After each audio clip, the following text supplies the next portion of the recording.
Okay, so let's talk about if you're a smaller brand, how do you use strategy? Let's say that you're a small brand, you don't have a lot of money, and you still want to create a strategy that competes against the larger brands.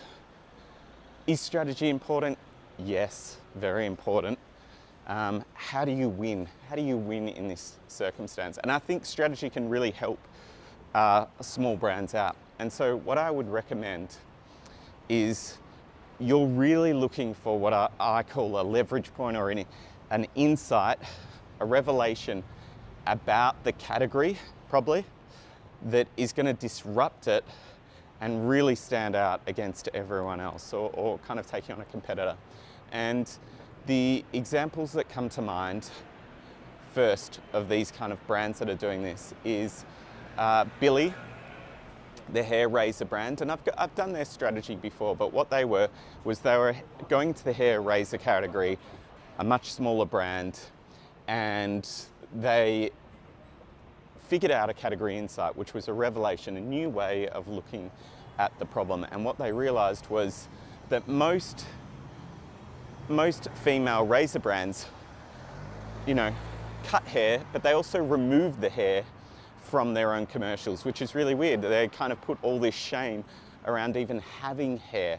And so what Billie did is they were the first brand to show hair in their commercials.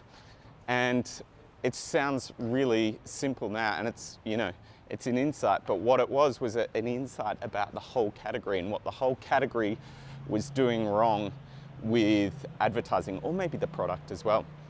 So that's a really good example. Another great example is Vacation, which are friends of mine who set up a sunscreen brand.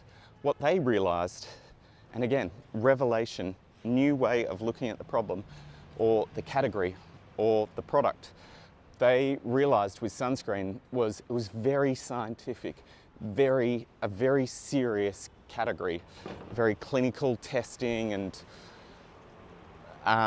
everything around it was just, we've got science behind this. But what they realized was the moment that you use sunscreen, it's like one of the funnest moments you're having. You're on holidays with your family, maybe your friends, and you're in the sun, you're having fun. And so they worked out there was this real tension between, hey, we've got this brand that's ultra serious, why isn't sunscreen fun?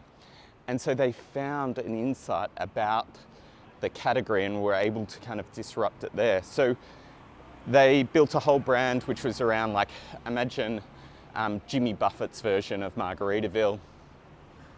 They built a whole brand around that, which was like a 1980s all-inclusive resort, but they made their sunscreen brand like it was coming from there. You should check them out, Vacation. So that's what you're trying to do. You're trying to find an insight about how the category's been operating that you can kind of turn on its head. And they're all advertising insights. We're not talking about massive changes to the product, because the products are pretty much staying the same. It's just an insight about how those brands have been doing their advertising. Hope that helps.